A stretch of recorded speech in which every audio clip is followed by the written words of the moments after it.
Hello students. Now today we are going to start next lecture of carbon and compound. This is lecture number 3 of this chapter. तो बच्चों पहले जान लेते हैं कि इससे पहले जो दो लेक्चर्स आप कंप्लीट कर चुके हो उनमें कौन सा पार्ट कंप्लीट हो चुका है। तो जैसा कि आपको पता है कि अब तक के जो लेक्चर्स थे उसमें एक स्पेशल कॉन्सेप्ट हम इंट्रोड्यूस कर चुके थे, वो था कोवेलेंट बॉन्डिंग, जो कि काफी इंपॉर्टेंट है। तो मैं उसको एक बार फिर से रिवाइज करवाऊंगा और कुछ क्वेश्चंस, कुछ इलेक्ट्रॉन डॉट स्ट्रक्चर मैंने आपको होमवर्क के लिए दी थी, तो आज हम उनका भी डिस्कशन करेंगे। उसके अलावा बच्चों जो आपको मैंने पढ़ाया कि ऑर्गेनिक कंपाउंड के बारे में बताया कि ऑर्गेनिक कंपाउंड क्या होते हैं, उनको किस तरह से मतलब उनके सिंथेसिस की बात की गई, पहले के हाइपोथेसिस दिया गया, फिर उसके बाद लेबोरेटरी में कई सारे हमने ऑर्गेनिक कंपाउंड प्रिपेयर भी किए। तो वो एक मीन्स एक थियोरेटिकल पार्ट है जिसे आप रिवाइज कीजिएगा। उसके अलावा जो मेन इंटरेस्टिंग पार्ट था, जो कॉन्सेप्चुअल पार्ट था, वो था कोवेलेंट बॉन्डिंग, जो हम लास्ट क्लास में स्टार्ट कर चुके थे। और कोवेलेंट बॉन्डेड जो मॉलिक्यूल थे उनकी इलेक्ट्रॉन डॉट स्ट्रक्चर भी बनाना आप लोगों ने काफी अच्छे से सीख लिए। तो स्ट्रक्चर कैसे बनानी है उसके लिए मैंने जो टिप्स आपको बताई थी आप उन्हें ध्यान रखिएगा। बट कोवेलेंट बॉन्डिंग का कॉन्सेप्ट क्या था ये आई थिंक आप सबको क्लियर होगा कि ये बॉन्डिंग अदर बॉन्डिंग से इसलिए डिफरेंट है कि इस बॉन्डिंग में इलेक्ट्रॉन्स की शेयरिंग होती है। शेयरिंग का मतलब आप समझ गए होंगे कि शेयरिंग का मतलब दो एटम्स के ऑर्बिटल जहां पर इलेक्ट्रॉन रखे होते हैं वो ऑर्बिटल ओवरलैप हो जाते हैं। तो ऑर्बिटल ओवरलैप होगा तो उनमें रखे हुए इलेक्ट्रॉन भी एक दूसरे के साथ क्या हो जाएंगे, म्यूचुअल हो जाएंगे।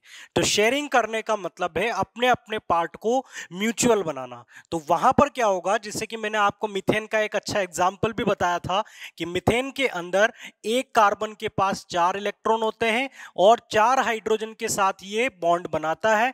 तो चारों हाइड्रोजन के पास भी एक एक इलेक्ट्रॉन होते हैं।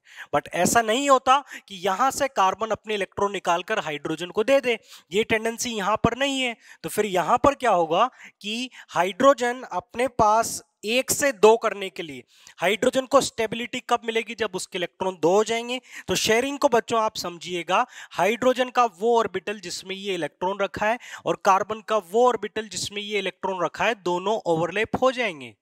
तो दोनों ओवरलैप होने से ये इलेक्ट्रॉन अब हाइड्रोजन के ऑर्बिटल में भी आ जाएगा। सिमिलरली यहां पर भी ये वाला इलेक्ट्रॉन इस हाइड्रोजन के ऑर्बिटल में है और ये वाला इलेक्ट्रॉन इस हाइड्रोजन के ऑर्बिटल के साथ में चला गया, ये इलेक्ट्रॉन हाइड्रोजन के इलेक्ट्रॉन्स में काउंट होगा। सिमिलरली बच्चों अब बात करते हैं कार्बन की। तो कार्बन ने भी अपने ऑर्बिटल जिनमें ये इलेक्ट्रॉन रखा था वो इसके साथ ओवरलैप किया था।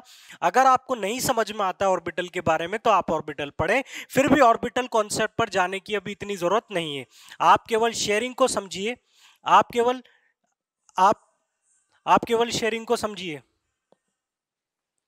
तो यहां पर शेयरिंग का कॉन्सेप्ट क्या है कि इसके पास एक इलेक्ट्रॉन था और ये दूसरा इलेक्ट्रॉन है, तो इसने हाइड्रोजन ने इसका ये इलेक्ट्रॉन शेयर किया तो ये भी हाइड्रोजन का ये इलेक्ट्रॉन शेयर करेगा। तो शेयरिंग के लिए आप हाइड्रोजन का जब सर्कल बनाएंगे तो वो इस तरह से, कार्बन को आप इस तरह से कवर करेंगे। तो अब आप देखिए कि जो ब्लू वाला सर्कल है, मींस जो कार्बन वाला मैंने सर्कल बनाया, इसमें टोटल कितने इलेक्ट्रॉन्स आ गए, कार्बन एटम भी आ गया, कार्बन के चारों इलेक्ट्रॉन भी आ गए और हाइड्रोजन के भी चारों इलेक्ट्रॉन्स आ गए। तो बच्चों आप शेयरिंग को बहुत अच्छे से समझ जाइए। शेयरिंग मींस इन दोनों के ऑर्बिटल्स की ओवरलैपिंग जिससे ये पेयर म्यूचुअल हो गया, यहां पर इन दोनों के ऑर्बिटल्स की ओवरलैपिंग जिससे ये पेयर दोनों के लिए म्यूचुअल हो गया, ये दोनों के लिए म्यूचुअल हो गया और ये दोनों के लिए म्यूचुअल हो गया। तो क्या यहां पर किसी ने इलेक्ट्रॉन दिया या किसी ने इलेक्ट्रॉन लिया? नहीं, यहां पर केवल क्या हुआ, इलेक्ट्रॉन एक दूसरे के साथ शेयर कर लिए। क्लियर, शेयरिंग से दोनों का काम भी बन गया, दोनों को स्टेबिलिटी भी मिल गई। फिर मैंने आपको बताया था कि अगर दो एटम के बीच में अगर एक ही पेयर है तो वहां पर एक ही बॉन्ड बनेगा। दो पेयर है, दो इलेक्ट्रॉन पेयर म्यूचुअल है तो वहां कितने बॉन्ड बनेंगे, दो बॉन्ड बनेंगे। और कहीं पर 3 इलेक्ट्रॉन पेयर म्यूचुअल है तो वहां पर कितने बॉन्ड बनेंगे, ट्रिपल बॉन्ड बनेंगे।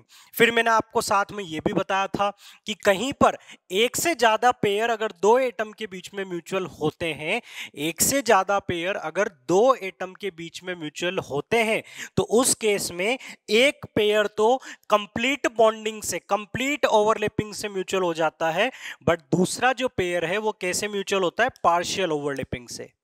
तो फिर मैंने आपको बताया था कि जहां पर भी मल्टीपल बॉन्ड्स आपको नजर आए दो एटम के बीच में, डबल बॉन्ड या ट्रिपल बॉन्ड, तो उनमें एक सिग्मा होगा और बाकी के बचे हुए बॉन्ड पार्शियल ओवरलैपिंग वाले होंगे, जिन्हें हम क्या नाम देते हैं, पाई बॉन्ड नाम देते हैं। तो ये एक बहुत सिंपल सी थ्योरी है, आप बार बार इसे पढ़ते रहे, बार बार लेक्चर को रिवाइज करते रहे, तो आपको बहुत ईजी लगने लगेगी थोड़े टाइम के बाद। तो सिमिलरली कार्बन के पास 4 हाइड्रोजन ने बॉन्ड बनाया। अब देखो ये चारों एटम अलग अलग है ना, ये एटम अलग है इसके साथ में, ये वाला हाइड्रोजन अलग है, ये हाइड्रोजन अलग है, ये हाइड्रोजन अलग है, तो चारों जो बॉन्ड है वो अलग अलग एटम के साथ बने। तो सारे ही बॉन्ड बच्चों कैसे बनेंगे, कंप्लीट ओवरलैपिंग वाले बनेंगे। सारे ही बॉन्ड बच्चों यहां पर कैसे बनेंगे, कंप्लीट ओवरलैपिंग वाले बनेंगे। आप यहां पर देखेंगे तो ये कार्बन, ये जो बॉन्ड होता है बच्चों, ये स्पेसिफिक शेप का होता है, मींस स्पेसिफिक स्ट्रक्चर होती है इसकी, और यहां पर जो बॉन्ड के बीच में एंगल होता है वो भी फिक्स्ड होता है। तो आप बाद में स्टडी करेंगे जब आप केमिकल बॉन्डिंग पढ़ेंगे कि यहां पर 109.5 डिग्री का एंगल होता है और इसका ये टेट्राहेड्रल अरेंजमेंट होता है, जिसमें सारे बॉन्ड्स के बीच का जो बॉन्ड एंगल है वो सब जगह पर इक्वल बॉन्ड एंगल यहां पर है। तो ये इस स्ट्रक्चर से रिलेटेड एक इंपॉर्टेंट पॉइंट था जो मैंने आपको बता दिया। तो बच्चों ये था एक कॉन्सेप्ट जिसमें आपने देखा कि कोवेलेंट बॉन्डिंग में इलेक्ट्रॉन शेयरिंग किस तरह से होती है, और single, double bond, triple bond का आइडिया आपको मिल गया। कुछ एग्जांपल्स मैंने आपको करवाए थे लास्ट क्लास में, H2O, CO2, Cl2, सबका एग्जांपल करवाया। फिर मैंने आपको जो क्वेश्चन दिए थे बच्चों वो थे, जैसे कि एक क्वेश्चन मैंने आपको दिया था HCl, एक दिया था मैंने NH3। तो पहले दोनों की स्ट्रक्चर की बात करते हैं। तो आप लोगों ने, आई होप आप सभी ने क्वेश्चंस ट्राई किए होंगे। अगर आपने ट्राई किए होंगे तो अभी आपको ये स्ट्रक्चर और अच्छे से क्लियर हो जाएंगी। देखो मैंने आपको बताया था स्ट्रक्चर ड्रॉ करने के लिए आप सबसे पहले उनके वैलेंस इलेक्ट्रॉन पता करें। हाइड्रोजन का कॉन्फ़िगरेशन क्या होता है 1, क्लोरीन का कॉन्फ़िगरेशन क्या होता है 2 8 7। तो क्लोरीन के पास कितने वैलेंस इलेक्ट्रॉन है 7, और हाइड्रोजन के पास कितने वैलेंस इलेक्ट्रॉन है 1। हाइड्रोजन के पास 1 है और क्लोरीन के पास 7 है। तो अब जब हम इलेक्ट्रॉन डॉट स्ट्रक्चर बनाएंगे तो उसमें इनके वैलेंस इलेक्ट्रॉन्स को ड्रॉ कर देंगे। अब आप मुझे बताएं, हाइड्रोजन के पास 1 है तो इसे कितना शेयर करना है भाई, जिसके पास 1 है तो वो शेयर कितने करेगा ताकि वो स्टेबल हो जाए, 1 ही शेयर करेगा ताकि उसके पास कितने हो जाए 2 हो जाए, उसको किसका कॉन्फ़िगरेशन मिल जाए, हीलियम का कॉन्फ़िगरेशन मिल जाए। तो हाइड्रोजन कितनी शेयरिंग करेगा 1 की। अब इसको 1 रिक्वायर्ड है तो ये कितने दे सकता है, मैक्सिमम कितने शेयर कर सकता है 1। तो जिसको अपनी स्टेबिलिटी के लिए जितने इलेक्ट्रॉन की शेयरिंग करनी है वो अपने पास से भी उतने ही इलेक्ट्रॉन अलाउ करेगा जितने इलेक्ट्रॉन की उसे शेयरिंग करनी है। तो देखो इसके पास 7 है, इसको कितना रिक्वायर्ड है 1 रिक्वायर्ड है, और जितने रिक्वायर्ड है उसे हम क्या बोलते हैं कोवेलेंसी। तो क्लोरीन चाहता है कि ये कहीं से 1 इलेक्ट्रॉन की शेयरिंग कर ले तो 7 क्या हो जाएगा 8 हो जाएगा। बट कंडीशन पर फिर से आ जाइए कि अगर क्लोरीन को 1 की शेयरिंग करनी है तो फिर क्लोरीन भी कितने अलाउ करेगा शेयरिंग के लिए, 1 ही अलाउ करेगा। इक्वल, जितने उसे शेयरिंग करनी है उतने ही वो अपने पास से भी दूसरे एटम के लिए अलाउ करेगा। तो बड़ी अच्छी कंडीशन है, मुझे भी 1 रिक्वायर्ड है और उसे भी 1 रिक्वायर्ड है, तो दोनों ने अपने उन ऑर्बिटल्स को ओवरलैप कर दिया जिनके अंदर 1-1 इलेक्ट्रॉन रखा हुआ था। तो इससे दोनों के ऑर्बिटल फुलफिल हो गए और दोनों के पास कितने कितने इलेक्ट्रॉन हो गए, हाइड्रोजन के पास 2 हो गए और कार्बन के पास टोटल कितने हो गए 8 इलेक्ट्रॉन हो गए। अब बच्चों ये जो इलेक्ट्रॉन पेयर है वो सिंगल इलेक्ट्रॉन पेयर है। तो सिंगल इलेक्ट्रॉन पेयर के लिए आप कितने बॉन्ड बनाएंगे, सिंगल बॉन्ड बनाएंगे, तो दोनों एटम के बीच में सिंगल बॉन्ड बनेगा। और अगर अकेला ही बॉन्ड है तो उसे क्या बोला जाएगा सिग्मा बॉन्ड। अकेला ही बन रहा है तो वो कंप्लीट ओवरलैपिंग से ही बनेगा। क्लियर। दूसरा पॉइंट ये ध्यान रखिएगा बच्चों कि यहां पर ये जो इलेक्ट्रॉन पेयर है ये तो बॉन्ड पेयर है, बॉन्डिंग में पार्टिसिपेट किया इसने, बट ये वाले जो इलेक्ट्रॉन पेयर हैं तीनों इलेक्ट्रॉन पेयर ये बॉन्डिंग में पार्टिसिपेट नहीं कर रहे हैं। तो ऐसे इलेक्ट्रॉन पेयर को बोला जाता है lone pair of electron. Lone pair of electron जो कि बॉन्डिंग में पार्टिसिपेट नहीं करते हैं। क्लियर। ये थी HCl की स्ट्रक्चर। अब हम बात करते हैं NH3 की। तो NH3 में वैसे ही दोनों का कॉन्फ़िगरेशन लिखिए, नाइट्रोजन का कॉन्फ़िगरेशन 2-5, हाइड्रोजन का कॉन्फ़िगरेशन 1। अब आप देखिए कि नाइट्रोजन को कितने इलेक्ट्रॉन की शेयरिंग करनी है, 5 तो ऑलरेडी है इसके पास। अगर 3 की शेयरिंग हो जाए तो कितने हो जाएंगे 8 हो जाएंगे। आपको केवल इससे मतलब है, आगे के 2 से मतलब नहीं है। तो 5 है, 3 की शेयरिंग करनी है जिससे ये क्या बन जाएगा 8 बन जाएगा। अब कंडीशन कंडीशन ये है कि अगर नाइट्रोजन को 3 शेयर करने तो यहां से 5 में से ये कितने अलाउ करेगा, 3 अलाउ करेगा। तो ये मैक्सिमम कितने अलाउ करेगा, 3। और यहां पर एक हाइड्रोजन को कितना रिक्वायर्ड है, 1। तो फिर अकॉर्डिंग टू मोलिकुलर फॉर्मूला यहां पर कितने हाइड्रोजन हमें कनेक्ट करने पड़ेंगे, 3 हाइड्रोजन यहां पर हमें कनेक्ट करने पड़ेंगे। तो देखिए बच्चों, NH3 में हम एक नाइट्रोजन ड्रॉ करेंगे। नाइट्रोजन को सेंटर में लेना है क्योंकि नाइट्रोजन की कोवेलेंसी ज्यादा है।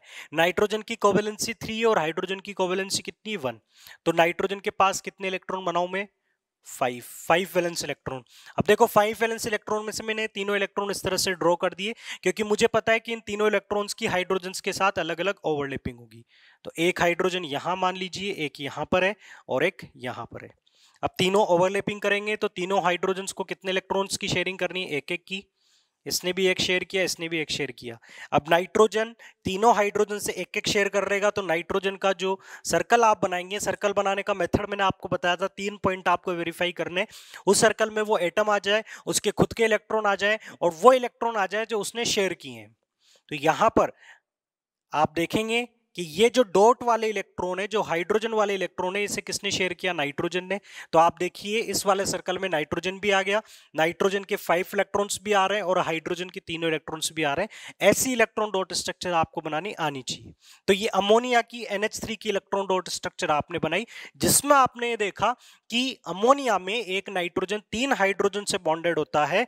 और ये तीनों बॉन्ड कौन से होते हैं बच्चों, ये तीनों बॉन्ड कौन से होते हैं, कोवेलेंट बॉन्ड होते हैं। तीनों कोवेलेंट क्यों हुए, क्योंकि तीनों में सिंगल लोन पेयर है, सॉरी तीनों में सिंगल पेयर म्यूचुअल है। और दूसरा पॉइंट, तीनों जो पेयर म्यूचुअल हुए हैं वो अलग अलग एटम के साथ हैं।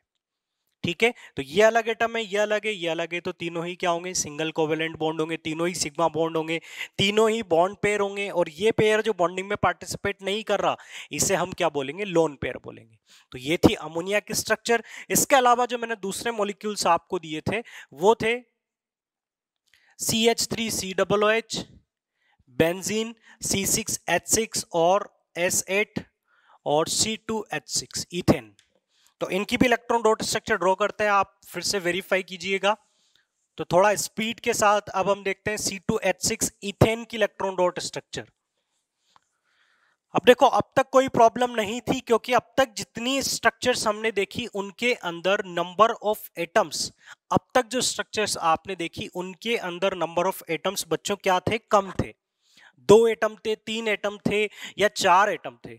तो उसमें आप आराम से गेस कर पा रहे थे कि कौन सा एटम सेंटर में लिया जाएगा और बाकी के एटम कहां पर अटैच्ड होंगे। अब यहां पर तो बहुत सारे एटम है, इसके अंदर 8 एटम है, इसके अंदर आप देखें तो 12 एटम है, इसमें 8 एटम्स हैं, इसमें आप देखें 4 5 6 7 8 एटम्स हैं। तो अब आपके माइंड में डाउट ये आएगा कि मुझे ये तो पता है कि कौन कैसी कैसी शेयरिंग करेगा, लेकिन इनका अरेंजमेंट कैसे होगा, कौन किससे बॉन्डेड होगा। तो बच्चों, वैसे तो जब आप एग्जाम में ऐसे क्वेश्चन अटेम्प्ट करेंगे, ऐसे क्वेश्चन जब आप एग्जाम में अटेम्प्ट करेंगे तो इससे पहले आप इनके स्ट्रक्चर पढ़ चुके होंगे, क्योंकि हमारा जो आगे का कंटेंट है उसमें इथेन, बेंजीन, एसिटिक एसिड सबके स्ट्रक्चर आप इंडिविजुअली काफी अच्छे से पढ़ लोगे। तो एग्जाम पर आपको प्रॉब्लम नहीं आएगी। अभी आपको ये टिपिकल इसलिए लग रहा है क्योंकि अभी तक आपने इनकी एक्चुअल स्ट्रक्चर देखी ही नहीं है। तो मैं एक थोड़ा सा आइडिया आपको दे देता हूं जो आपको बाद में काफी अच्छे से समझ में आ जाएगा। अभी आइडिया केवल इतना है कि जो फर्स्ट मॉलिक्यूल है C2H6 इथेन, जिससे बोला जाता है, जिसे आप बाद में काफी अच्छे से स्टडी कर लेंगे, इसके अंदर 2 कार्बन डायरेक्टली बॉन्डेड होते हैं और 6 हाइड्रोजन इस तरह से कार्बन के साथ बॉन्डेड होते हैं। ये एक रफ आइडिया आपको पता होना चाहिए कि इथेन में कार्बन कार्बन की एक चेन बनती है, इथेन में कार्बन कार्बन की एक चेन बनती है, ये सारा आइडिया आपको होना चाहिए। तो यहां पर हम देखते हैं कि ये जो C2H6 है, इसकी इलेक्ट्रॉन डॉट स्ट्रक्चर बनानी है। अब इसमें आपको आइडिया मिल चुका है कि कार्बन ने 4 बॉन्ड बनाया, मतलब ये कार्बन एक इलेक्ट्रॉन इधर शेयर करेगा, एक इधर शेयर करेगा, एक इधर और एक इस तरफ। तो उसी बेसिस पर आप कार्बन के इलेक्ट्रॉन्स को रिप्रेजेंट कीजिएगा। कार्बन का कॉन्फ़िगरेशन होता है 2 4, हाइड्रोजन का कॉन्फ़िगरेशन होता है 1। तो कार्बन के 4 इलेक्ट्रॉन्स मैंने इस तरह से ड्रॉ किए, देख सकते हैं आप, एक इधर कार्बन से, एक हाइड्रोजन से, एक इस तरफ हाइड्रोजन से, एक इस तरफ हाइड्रोजन से। सिमिलरली ये वाला कार्बन एक यहां पर, एक ऊपर, एक राइट में, एक बॉटम में। सिमिलरली हाइड्रोजन्स को आप ड्रॉ करें तो यहां पर एक हाइड्रोजन है, एक हाइड्रोजन इस तरफ कार्बन से बॉन्डेड होगा, एक हाइड्रोजन यहां पर होगा। क्लियर, सबके इलेक्ट्रॉन डॉट आपने बना दिए, बस अब आपको सर्कल करने। तो यहां पर हाइड्रोजन वाले सबसे पहले कंप्लीट कर दो। ये हाइड्रोजन का इलेक्ट्रॉन, ये कार्बन का इलेक्ट्रॉन, ये हाइड्रोजन का और कार्बन का एक इलेक्ट्रॉन, यहां पर एक इलेक्ट्रॉन हाइड्रोजन का, एक कार्बन का। मैंने आपको बताया हुआ एक इलेक्ट्रॉन की एक ही एटम के साथ ओवरलैपिंग करना। ऐसा नहीं है कि आपने ये वाला इलेक्ट्रॉन इधर भी ले लिया और इस इलेक्ट्रॉन को ऊपर वाले हाइड्रोजन के साथ भी ले लिया, ये गलत कॉन्सेप्ट होगा। तो इसे आप कंप्लीट, इसे आप इस तरह से शेयरिंग कर सकते हैं। अब आपको सर्कल करना है कार्बन के लिए। तो कार्बन के लिए सर्कल आप किस तरह से करेंगे कि उसमें कार्बन आ जाएगा। इस कार्बन के लिए कर रहा हूं पहले इस कार्बन के लिए करेंगे। तो ये इलेक्ट्रॉन कार्बन ने शेयर किया, ये इलेक्ट्रॉन कार्बन ने शेयर किया, इस हाइड्रोजन का शेयर किया है। ये तो हमें क्लियर है कि 3 इलेक्ट्रॉन कार्बन ने शेयर किए, बट इस कार्बन ने इस कार्बन का भी एक इलेक्ट्रॉन शेयर किया है। तो आपका जो सर्कल होगा वो यहां तक बनेगा। तो आप देख सकते हैं कि जो राइट वाला कार्बन है इसके पास टोटल कितने इलेक्ट्रॉन्स आ चुके हैं, आफ्टर शेयरिंग 8 इलेक्ट्रॉन हो चुके हैं। अब उधर वाले कार्बन के लिए सर्कल बनाए तो यहां पर तो आप देख सकते हैं कि टोटल कितने सर्कल या टोटल कितनी कवरिंग होगी, जितने नंबर ऑफ एटम्स आपके पास होंगे। मेरे पास टोटल कितने एटम्स थे 8, तो आप देखेंगे 8 तरह की कवरिंग मैंने की है, 1 2 3, ग्रीन वाली 4 5 6 7 और एक ये ब्लू वाली 8। ठीक है, और हर जो सर्कलिंग आपने की है, हर जो कवरिंग आपने की है, उसके अंदर वो एटम है, उसका इलेक्ट्रॉन है, और वो इलेक्ट्रॉन है जो उस एटम ने शेयर किया है। क्लियर, तो इसका हमेशा ध्यान रखिएगा। आप इसे वेरीफाई भी कर सकते हैं। आप देख लीजिए किसी भी सर्कल में, किसी भी बाउंड्री में एक से ज्यादा एटम कहीं पर भी आपको नजर नहीं आ रहे होंगे, केवल एक ही एटम उसमें कवर हो रहा है, उसके अलावा इलेक्ट्रॉन से। क्लियर, चलिए बात करते हैं नेक्स्ट कंपाउंड की। तो नेक्स्ट कंपाउंड है एसिटिक एसिड। नेक्स्ट कंपाउंड है acetic acid, CH3COOH, which is known as acetic acid. इसकी भी स्ट्रक्चर का आइडिया आपको बाद में मिल जाएगा। जब आप आगे इस चैप्टर को स्टडी करेंगे तो आपको पता चलेगा कि COOH एक स्पेसिफिक ग्रुप होता है जिसमें एक कार्बन, एक ऑक्सीजन इसके साथ इस तरह से बॉन्डेड होता है और दूसरा ऑक्सीजन और उससे एक हाइड्रोजन बॉन्डेड होता है। तो आपको इसके स्ट्रक्चर का आइडिया बाद में मिलेगा। अभी मैं पहले से आपके साथ वो चीज शेयर कर देता हूं जो इन्फॉर्मेशन आपको बाद में बहुत अच्छे से मिल जाएगी। आप एग्जाम में बिना कुछ सोचे समझे एसिटिक एसिड की स्ट्रक्चर आराम से बना दोगे। तो आप इस बारे में बिल्कुल भी चिंता मत कीजिएगा, आप केवल कॉन्सेप्ट को समझिए कि ये स्ट्रक्चर का आइडिया आपको बाद में मिलेगा, बट इससे इलेक्ट्रॉन डॉट स्ट्रक्चर कैसे ड्रॉ करनी है हमें ये समझना है। तो हमें कार्बन के लिए कितने इलेक्ट्रॉन बनाने, 4। ऑक्सीजन के लिए कितने ड्रॉ करने हैं, 6, क्योंकि ऑक्सीजन का कॉन्फ़िगरेशन क्या होता है 2 6। हाइड्रोजन के लिए कितने ड्रॉ करने हैं 1। तो यहां पर कितने कार्बन है 1 2। ठीक है, एक ऑक्सीजन है, एक हाइड्रोजन है। तो पहले इलेक्ट्रॉन्स ड्रॉ कर दें। कार्बन के लिए 4 इलेक्ट्रॉन, एक ऊपर की तरफ, एक इस हाइड्रोजन के लिए, एक इसके लिए, एक इस कार्बन के लिए। सिमिलरली इस कार्बन के भी 4 इलेक्ट्रॉन, एक इस कार्बन के लिए, एक ऑक्सीजन के लिए और 2 ऑक्सीजन के लिए। तो एक इस कार्बन के लिए होगा और डॉट से मैं इसे रिप्रेजेंट कर देता हूं, एक इस कार्बन के लिए, एक ऑक्सीजन के लिए और 2 नीचे वाले ऑक्सीजन के लिए। क्योंकि यहां पर क्या दिख रहा है आपको, डबल बॉन्ड, मतलब इस ऑक्सीजन के साथ 2 पेयर म्यूचुअल हुए हैं। सिमिलरली इस ऑक्सीजन के टोटल कितने इलेक्ट्रॉन होंगे 6, 6 में से एक इधर एक इधर, बाकी के 4 काम के नहीं है। तो बाकी के 4 तो आप ऐसे बना दो और बाकी को आप ऐसे बना दीजिए। हाइड्रोजन के लिए कितने ड्रॉ करने, 1। अब हम बात करते हैं इस ऑक्सीजन की और तीनों हाइड्रोजन की। तो एक ऑक्सीजन यहां पर है, जो 2 इलेक्ट्रॉन पेयर कहां पर म्यूचुअल है, ऊपर। तो इसके 2 इलेक्ट्रॉन ऊपर कर दीजिए, बाकी 4 को आप दूसरी तरफ लगा दीजिए। हाइड्रोजन एक एक इलेक्ट्रॉन के साथ। ठीक है, सबके इलेक्ट्रॉन्स और डॉट मीन सबके वैलेंस इलेक्ट्रॉन आपने रिप्रेजेंट कर दिए। अब आपको केवल वही काम करना है, इनको कवर करना है। तो कवर किस तरह से करेंगे, हाइड्रोजन, हाइड्रोजन का इलेक्ट्रॉन, वो इलेक्ट्रॉन जो इसने शेयर किया है। ठीक है, उस हाइड्रोजन का आपने कंप्लीट कर दिया, 2 हो गए। अब बाकी इन हाइड्रोजन्स को भी कंप्लीट कर दो। अब देखो इतने सारे क्वेश्चन करने के बाद आप हाइड्रोजन की ओवरलैपिंग तो बहुत आसानी से कर दोगे, बिल्कुल भी दिमाग आपको नहीं लगाना पड़ेगा। इस ऑक्सीजन की 6 इसके पास है, 6 इसके पास है, 2 चाहिए और 2 किससे ले रहा है, ये केवल एक ही कार्बन से बॉन्डेड है। तो इस कार्बन से इसकी रिक्वायरमेंट पूरी हो गई। अब आप देख पा रहे हैं कि इन 2 एटम के बीच में, इन 2 एटम के बीच में कितने पेयर म्यूचुअल हैं, 2 पेयर म्यूचुअल हैं। तो इनके बीच में कितने बॉन्ड बनेंगे? 2 बॉन्ड बनेंगे। और इन 2 बॉन्ड में एक बॉन्ड कैसा होगा? सिग्मा, और एक कैसा होगा? पाई। क्योंकि मैंने आपको बताया है मल्टीपल बॉन्डिंग में एक ही सिग्मा बनेगा, रिमेनिंग बॉन्ड्स कैसे होंगे? पाई बॉन्ड ही बनेंगे। क्लियर? सिमिलरली अब देखिए, इस ऑक्सीजन के लिए हम सर्कल करते हैं, तो ऑक्सीजन के कितने इलेक्ट्रॉन? 6। और इस ऑक्सीजन ने कहां कहां पर शेयरिंग करवाई है?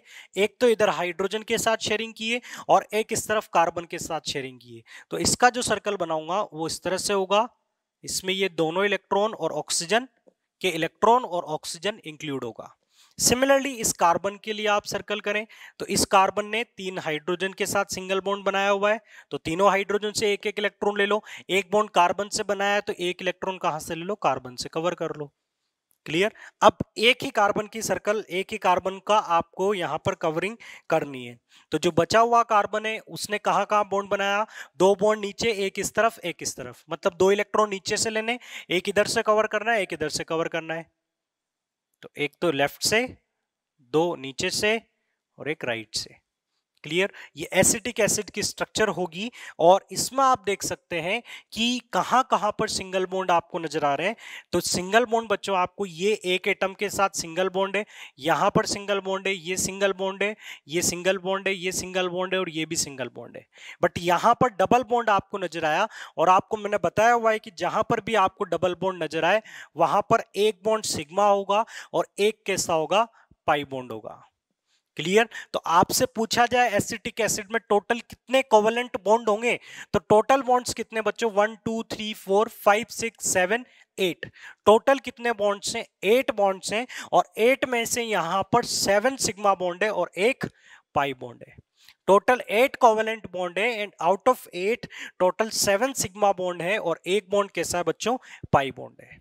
ठीक है, ये एसिटिक एसिड की इलेक्ट्रॉन डॉट स्ट्रक्चर हुई। इसके बाद मैं आपको बताता हूं बेंजीन की इलेक्ट्रॉन डॉट स्ट्रक्चर। बेंजीन जिसका फॉर्मूला आपने लिखा C6H6। बाकी इसकी स्ट्रक्चर अभी मैं आपको आउट कर रहा हूं, बट आप जब चैप्टर कंप्लीट हो जाएगा तो आपको इसकी स्ट्रक्चर काफी आप फेमिलियर हो जाओगे इसके साथ, कि टोटल कितने कार्बन से ये बनी होती है। साइक्लिक स्ट्रक्चर होती है, टोटल 6 कार्बन इस तरह से एक दूसरे से जुड़े हुए होते हैं, और इन 6 कार्बन में सबके पास एक एक हाइड्रोजन बॉन्डेड होता है इस तरह से। इससे बोला जाता है बेंजीन। बच्चों काफी इंपॉर्टेंट केमिकल कंपाउंड है, इसके बहुत सारे डेरिवेटिव आपको स्टडी करने को मिलेंगे ऑर्गेनिक केमिस्ट्री में। तो 6 कार्बन थे, और ये 6 कार्बन 6 हाइड्रोजन से बॉन्डेड है।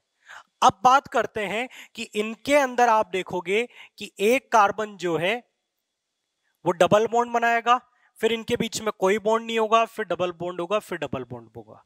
मतलब अल्टरनेट डबल बॉन्डिंग आपको नजर आ रही है, अल्टरनेट डबल बॉन्डिंग आपको नजर आ रही है। बॉन्ड वगैरह में अब आपको कोई कंफ्यूजन नहीं होना चाहिए। अब आपको पता है कि जिनके बीच में इलेक्ट्रॉन शेयरिंग है तो उनके बीच में हम लाइन बना देते हैं। एक पेयर की शेयरिंग है तो सिंगल लाइन, 2 पेयर की शेयरिंग है तो डबल लाइन। तो यहां पर ये डबल लाइंस रिप्रेजेंट करती है कि इन दोनों एटम के बीच में 2 पेयर म्यूचुअल है, इनके बीच में एक पेयर म्यूचुअल है। यहां पर 2 पेयर म्यूचुअल है, यहां पर एक पेयर म्यूचुअल है, यहां पर डबल पेयर म्यूचुअल है, यहां सिंगल पेयर म्यूचुअल है। और हाइड्रोजन के साथ तो हमेशा क्या रहेगा?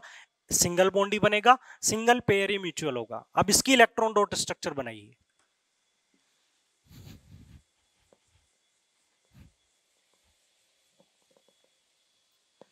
चलिए, इसकी इलेक्ट्रॉन डॉट स्ट्रक्चर बनाने के लिए आप सबसे पहले कार्बन 6 जो कार्बन है उन्हें अरेंज कर दीजिए, 1 2 3 4 5 एंड 6। और हर एक कार्बन के पास कितने वैलेंस इलेक्ट्रॉन होते हैं बच्चों?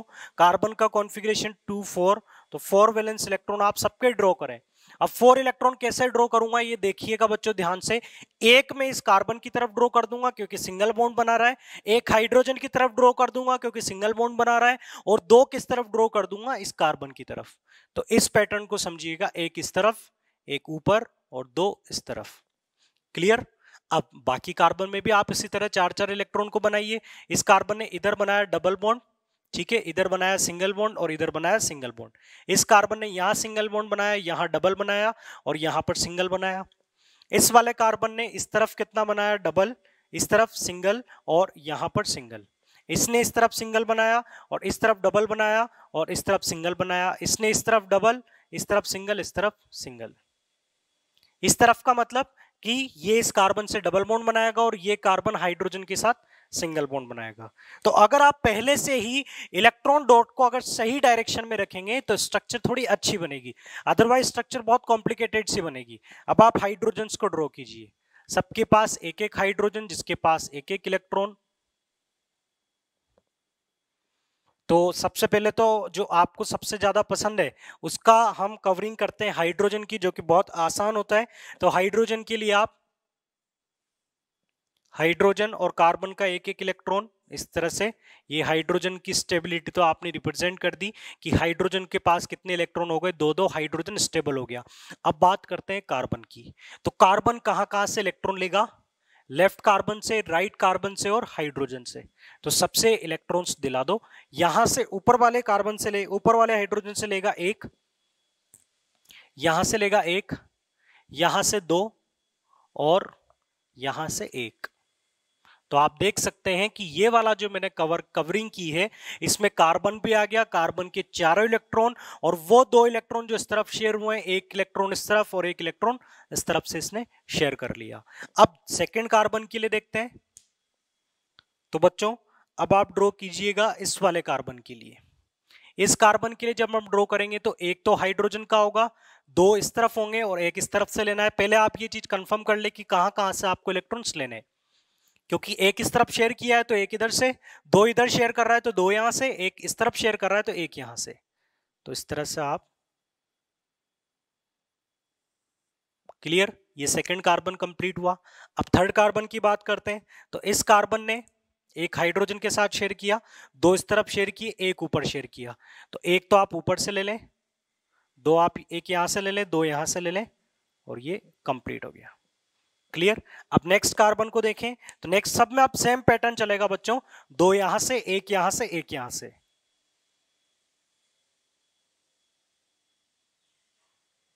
क्लियर। नेक्स्ट कार्बन देखो तो वो भी इसी तरह से होगा। नेक्स्ट कार्बन दो ऊपर से, एक इधर से और एक इधर से।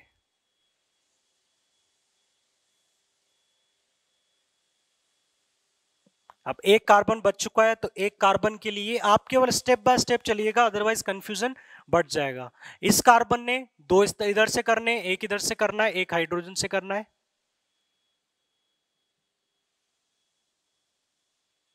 तो यहां पर ये सारे कार्बन्स को आपने कवर कर दिया, सारे हाइड्रोजन को कवर कर दिया, और सबकी ये पूरी बेंजीन की इलेक्ट्रॉन डॉट स्ट्रक्चर हो गई। अब आप इसमें देख सकते हैं कि बेंजीन की इलेक्ट्रॉन डॉट स्ट्रक्चर में टोटल कितने कोवेलेंट बॉन्ड थे। तो आपसे जो क्वेश्चन पूछे जाते हैं एग्जाम में, वो क्वेश्चन ये है, total number of covalent bond कितने हैं इस स्ट्रक्चर में। तो आप वो डायरेक्ट यहां से काउंट कर सकते हो, 1 2 3 4 5 6 7 8 9 10 11 12 13 14 15 मींस 6 बॉन्ड तो आपको बाहर नजर आ रहे हैं हाइड्रोजन के साथ में। 6 बॉन्ड तो ये होंगे, 1 2 3 4 5 6, 6 बॉन्ड कार्बन कार्बन के बीच में होंगे, और 3 बॉन्ड ये जो डबल के लिए रेस्पॉन्सिबल है। तो टोटल आपके पास कितने हो गए, 15 कोवेलेंट बॉन्ड हो गए। टोटल कितने बॉन्ड हो गए, 15 कोवेलेंट बॉन्ड हो गए। अब आपसे पूछा जाए कि इनमें से सिग्मा कितने हैं और पाई कितने हैं, तो आप देख सकते हैं कि जहां पर भी डबल बॉन्ड होगा, जहां पर भी मल्टीपल बॉन्डिंग होगी, वहां पर एक सिग्मा होगा और एक पाई होगा। तो पहले तो सिग्मा की बात कर लेते हैं, ये सिग्मा होगा, ये भी सिग्मा, ये सिग्मा, ये sigma bond, sigma bond, sigma bond, क्योंकि ये सारे सिंगल थे तो ये सिग्मा होंगे। ये भी सिंगल बॉन्ड है तो ये भी सिग्मा होगा, ये भी सिग्मा बॉन्ड होगा, ये भी सिग्मा बॉन्ड होगा। अब ये तीन जो बॉन्ड है ये कैसे हैं, डबल है, और मैंने आपको बताया हुआ मल्टीपल बॉन्डिंग में केवल एक ही सिग्मा होता है और बाकी के कैसे होते हैं, पाई होते हैं। तो डबल में एक सिग्मा होगा और एक पाई होगा। तो यहां पर एक तो सिग्मा होगा, एक पाई होगा, एक सिग्मा होगा, एक पाई होगा, एक सिग्मा होगा और एक पाई होगा। ऐसा जरूरी नहीं है कि अंदर वाला पाई है या बाहर वाला पाई है, एक सिग्मा है और एक पाई है। तो अब आप काउंट कर सकते हैं कि जो 15 बॉन्ड्स आपने बनाए हैं इनमें से 12 सिग्मा बॉन्ड है और यहां पर 3 पाई बॉन्ड्स हैं। Clear. 12 sigma and 3 pi bonds. तो इस तरह की स्ट्रक्चर होती है बेंजीन की। अब बात करें सल्फर की स्ट्रक्चर, तो सल्फर की स्ट्रक्चर आप लोग ट्राई कीजिएगा, मैं आपको केवल हिंट दे देता हूं। जैसे यहां पर आपने 6 कार्बन को साइक्लिक मैनर में अरेंज किया, वैसे ही आप एसेट में 8 सल्फर को ऐसे अरेंज कर दीजिएगा। एसेट में आपको क्या करना है, 8 सल्फर को एक दूसरे से कनेक्ट करके एक रिंग बना दीजिएगा, और आप उसी तरह से एक सल्फर को कितने इलेक्ट्रॉन रिक्वायर्ड होते हैं, 2, तो एक लेफ्ट वाले सल्फर से लेना, एक राइट वाले से लेना, और एक एक सल्फर का आप इस तरह से कवर करते जाना। क्लियर है? तो इस तरह से हम इन इलेक्ट्रॉन डॉट स्ट्रक्चर्स को बना सकते हैं। आई थिंक अब कोवेलेंट बॉन्डिंग अच्छे से हो चुका है। सिग्मा और पाई बॉन्ड्स का काफी डिस्कशन हो गया, 2 बार हम डिस्कस कर चुके हैं, कई सारे स्ट्रक्चर्स देख चुके हैं, आपको इलेक्ट्रॉन पेयर और स्ट्रक्चर का काफी अच्छे से कॉन्सेप्ट पता चल गया। तो ये थी बच्चों कोवेलेंट बॉन्डिंग, जिसमें इलेक्ट्रॉन शेयरिंग होती है। अब हम बात करते हैं प्रॉपर्टीज की। तो जिस टाइप की बॉन्डिंग आपने पढ़ी, जिस टाइप के कंपाउंड आपने पढ़े, तो जिसमें आपको कोवेलेंट बॉन्डिंग मिलेगी, तो ऐसे कंपाउंड को बच्चों क्या बोला जाएगा, कोवेलेंट कंपाउंड। अब इन कोवेलेंट कंपाउंड की प्रॉपर्टीज की बात करें, तो इनकी फर्स्ट प्रॉपर्टी है that covalent compound exist as molecules not in form of ions। देखो ये प्रॉपर्टी जो है, ये एक सीधा सीधा कंपैरिजन है। ये जो प्रॉपर्टी है, ये सीधा सीधा कंपैरिजन है आयनिक कंपाउंड की प्रॉपर्टीज के साथ में। आप चाहें तो मेटल नॉन मेटल के लेक्चर को फिर से रिवाइज कीजिएगा, उसमें जब मैंने आपको आयनिक कंपाउंड पढ़ाया तो आयनिक कंपाउंड की प्रॉपर्टी बताई थी, और फर्स्ट प्रॉपर्टी ये बताई थी that ionic compound exist as ions not as molecule, जबकि यहां लिखा है कि that covalent compound exist as molecule not as ions. तो दोनों में डिफरेंस है कि ये मॉलिक्यूलर फॉर्म में और वो आयनिक फॉर्म में। उस टाइम पर मैंने आपको ये भी बताया था कि अगर आपने सैंपल लिया, इस सैंपल में NaCl है, तो इसका मतलब है कि इसमें बहुत सारे Na+ और बहुत सारे Cl- एक दूसरे से अट्रैक्टेड है, स्ट्रॉन्ग अट्रैक्शन है, और एक पर्टिकुलर स्ट्रक्चर में अरेंज्ड है। क्लियर? अगर मैंने आपको बोला इस कंटेनर में बहुत सारी CO2 गैस भरी हुई है, तो CO2 का मतलब इसमें कोई आयन नहीं है, कार्बन और ऑक्सीजन के आयन नहीं है, इसमें कई सारे CO2 के ग्रुप प्रेजेंट है, कई सारे 1 कार्बन और 2 ऑक्सीजन के ग्रुप हैं, कई सारे CO2 के मॉलिक्यूल्स हैं। तो यहां पर जो सिंपलेस्ट फॉर्म होगी, यहां पर बच्चों जो सिंपलेस्ट फॉर्म होगी वो क्या होगी, मॉलिक्यूल, और यहां पर जो सिंपलेस्ट फॉर्म होगी वो कौन सी होगी, आयनिक फॉर्म। ये दोनों में डिफरेंस है। यहां आयन क्यों बना, क्योंकि आयनिक बॉन्ड बनने के लिए आयन का बनना जरूरी होता है। यहां पर मॉलिक्यूल क्यों बना, क्योंकि कोवेलेंट बॉन्डिंग होने के बाद जो दोनों एटम है उनका एटम ही ओवरलैप हो जाता है, तो फिर अब वो एक कॉमन ग्रुप की फॉर्म में ही एग्जिस्ट कर पाएंगे। तो वहां पर आपको क्या मिलेगा, मॉलिक्यूल ही मिलेगा। आपने अभी अभी इतनी सारी स्ट्रक्चर देखी, Cl2 के अंदर आपने क्या देखा, 2 क्लोरीन के एटम में ओवरलैपिंग हो गई, तो अब तो वो तो बिल्कुल एक दूसरे से चिपक गए ना, एक दूसरे के साथ ओवरलैप हो गए, तो अब वो तो अलग अलग काउंट होंगे नहीं, वो तो हमेशा कैसे रहेंगे, ऐसे कैसे साथ में रहेंगे, तो वो हमेशा किस फॉर्म में रहेंगे, ग्रुप की फॉर्म में रहेंगे, मॉलिक्यूल की फॉर्म में ही रहेंगे। क्लियर? तो ये था फर्स्ट पॉइंट कि कोवेलेंट कंपाउंड जो है ये मॉलिक्यूल फॉर्म में एग्जिस्ट करते हैं, आयनिक फॉर्म में एग्जिस्ट नहीं करते। Second, bad conductor of heat and electricity।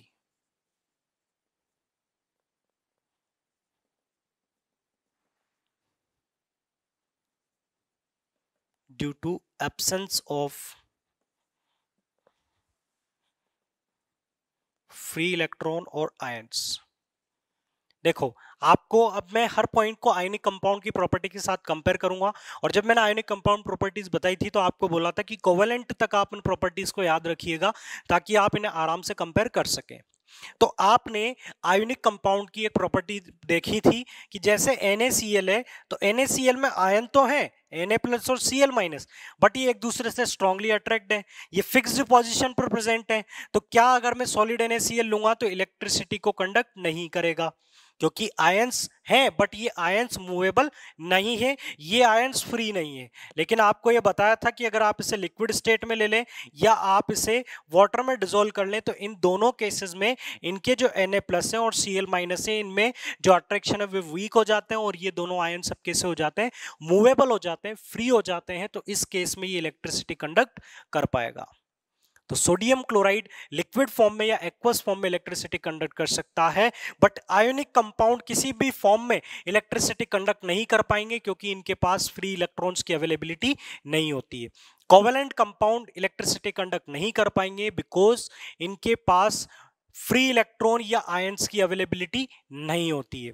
Next point है इनकी स्ट्रक्चर के बारे में बात करें तो इनकी स्ट्रक्चर होती है exhibit both crystalline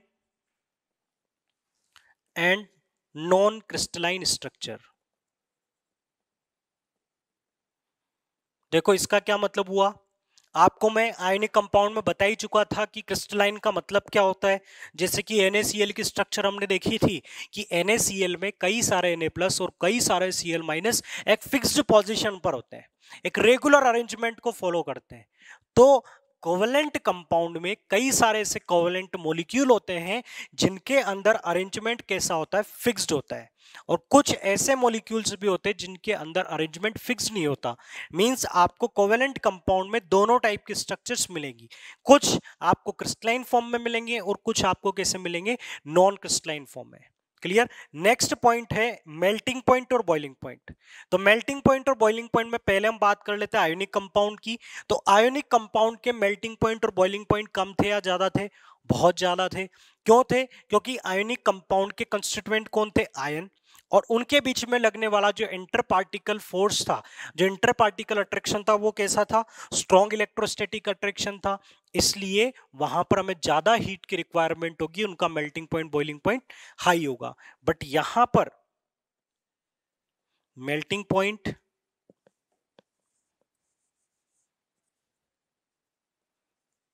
melting and boiling points are low due to weak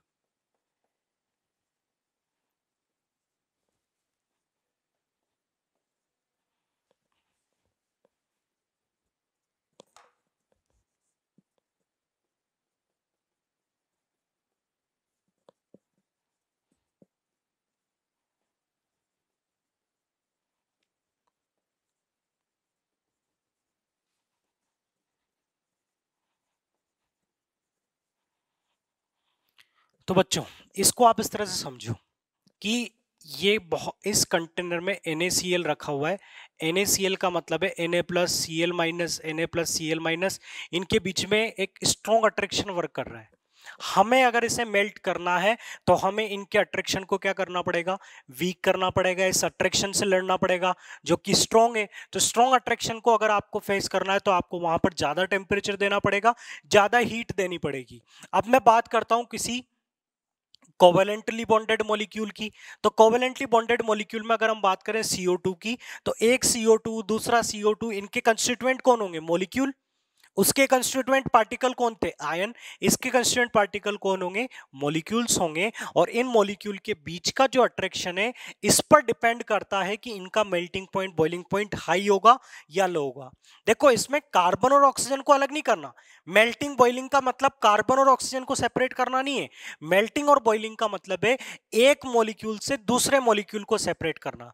और एक मॉलिक्यूल और दूसरे मॉलिक्यूल के बीच में तो बच्चों कोई बॉन्डिंग तो है नहीं है, इनके बीच में एक अट्रैक्शन वर्क करता है, जिससे आप बॉन्डिंग में बाद में स्टडी करेंगे कि इन मॉलिक्यूल्स के बीच में, जिसके कई सारे रीजंस हो सकते हैं।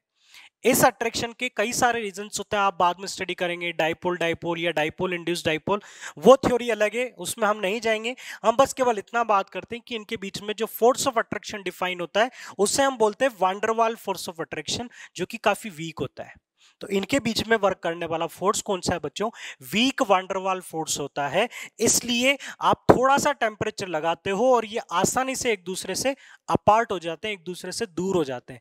मींस इनकी मेल्टिंग और बॉइलिंग आसान होती है। इसीलिए आपने देखा होगा कि ज्यादातर जो कोवेलेंट कंपाउंड है उनकी फिजिकल स्टेट भी कैसी होती है, गैसियस होती है। बट ऐसा जरूरी नहीं है, कुछ सॉलिड भी होते हैं और कुछ लिक्विड भी होते हैं। तो सबसे पहला पॉइंट ये है कि कोवेलेंटली बॉन्डेड मॉलिक्यूल को सेपरेट करने के लिए आपको कौन से बॉन्ड से लड़ाई लड़नी पड़ेगी, कौन से अट्रैक्शन को फेस करना पड़ेगा, वीक वान डर वाल को। तो आपको यहां पर कम टेम्परेचर प्रोवाइड करना पड़ेगा, यहां पर आपको इलेक्ट्रोस्टैटिक अट्रैक्शन को फेस करना पड़ेगा, इसलिए आपको ज्यादा हीट प्रोवाइड करनी पड़ेगी। इसलिए इसलिए इनके मेल्टिंग पॉइंट बॉइलिंग पॉइंट ज्यादा होते हैं और इनके मेल्टिंग पॉइंट बॉइलिंग पॉइंट काफी कम होते हैं। क्लियर। नेक्स्ट पॉइंट होगा फिजिकल स्टेट। जो अभी अभी मैंने आपको बताया था कि कोवलेंट कंपाउंड किस फिजिकल स्टेट में एग्जिस्ट करेंगे, सॉलिड में एग्जिस्ट करेंगे, लिक्विड में एग्जिस्ट करेंगे या गैसियस फॉर्म में एग्जिस्ट करेंगे। तो बच्चों ये आप बता सकते हैं कि आयोनिक कंपाउंड की फिजिकल स्टेट कौन सी थी, सॉलिड। सॉलिड इसलिए थी क्योंकि वहां पर जो अट्रैक्शन था वो काफी स्ट्रॉन्ग था।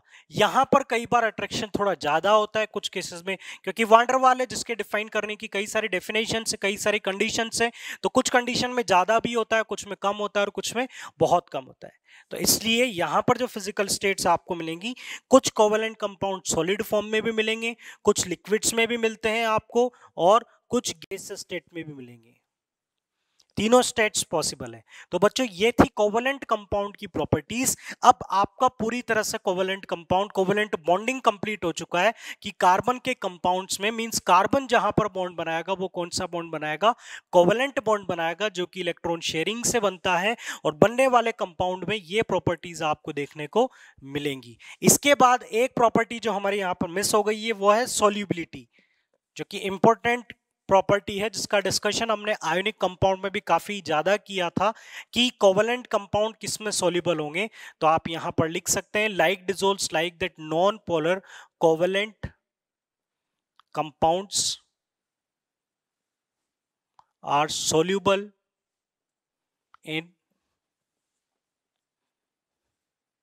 non-polar solvents like CCl4, carbon tetrachloride, benzene, etc. जैसे कि आपको एसिटिक एसिड को डिसॉल्व करना है तो एसिटिक एसिड को आप किस में डिसॉल्व कर सकते हैं, बेंजीन में डाल सकते हैं, बेंजीन में डिसॉल्व हो जाएगा। ठीक है, कुछ ऐसे कोवेलेंट कंपाउंड भी होते हैं जो वाटर में भी डिसॉल्व हो जाते हैं और नॉन पोलर सॉल्वेंट में भी डिसॉल्व हो जाते हैं, उसका कंडीशन आप बाद में स्टडी करेंगे। और भी बॉन्डिंग डिफाइंड है, हाइड्रोजन बॉन्डिंग, कई सारे केसेस आप स्टडी करेंगे जब आप केमिकल बॉन्डिंग पढ़ेंगे।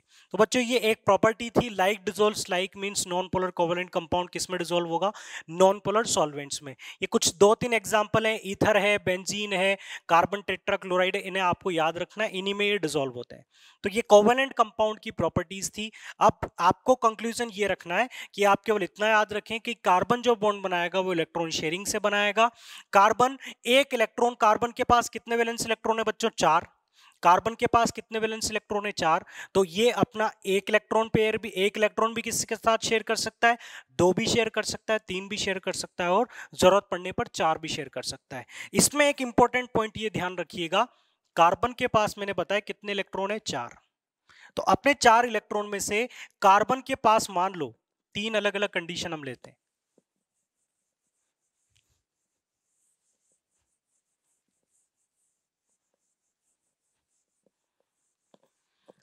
कार्बन के पास 4 इलेक्ट्रॉन थे शेयरिंग के लिए। अगर मान लीजिए कार्बन के पास ऐसा कोई मॉलिक्यूल आता है जो कि कितने इलेक्ट्रॉन की शेयरिंग करता है, एक एक इलेक्ट्रॉन की शेयरिंग करता है, तो ऐसे तो कितने एटम कार्बन से बॉन्ड बनाएंगे, 4 बॉन्ड बनाएंगे। सेकेंड एग्जांपल हमने लिया कि कार्बन के पास ऐसा एलिमेंट आता है जिसको कितने इलेक्ट्रॉन्स रिक्वायर्ड है, 2 इलेक्ट्रॉन रिक्वायर्ड है, तो ये अपने 2 इलेक्ट्रॉन कार्बन के सामने रख देगा। सिमिलरली दूसरा ऑक्सीजन 1 2 3 4 5 6, ये CO2 की स्ट्रक्चर आपने देखी थी।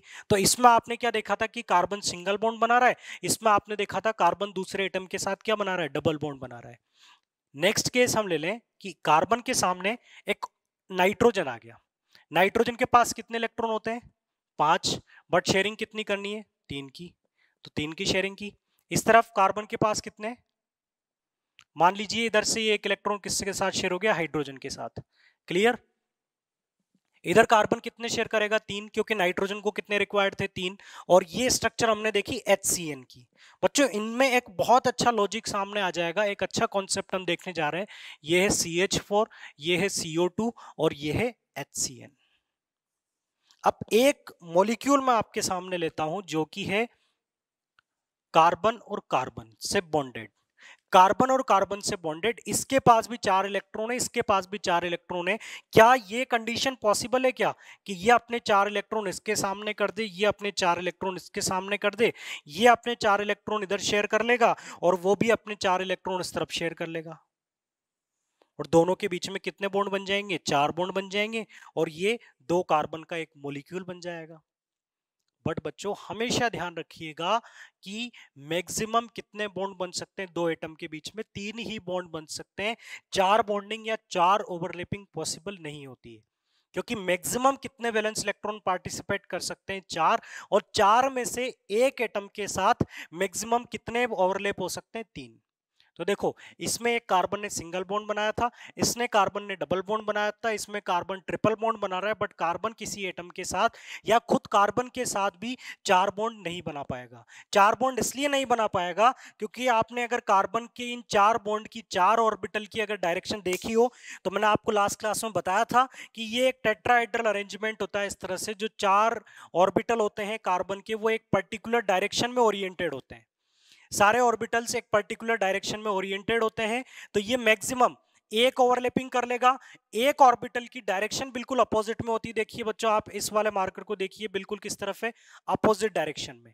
तो ऑर्बिटल्स ओवरलैपिंग में इन तीनों में से एक कंप्लीट पार्टिसिपेट कर सकता है, इन तीनों में से एक कंप्लीट पार्टिसिपेट कर सकता है, बाकी के 2 पार्शियली ओवरलैप कर सकते हैं, बट इसका ओवरलैपिंग में जाना पॉसिबल नहीं है इस एटम के साथ में। जिस एटम के साथ ये 3 ओवरलैप हो रहे हैं उस एटम के साथ ये वाला ऑर्बिटल ओवरलैप नहीं हो पाएगा, ये किसी दूसरे एटम के साथ ही ओवरलैप हो पाएगा।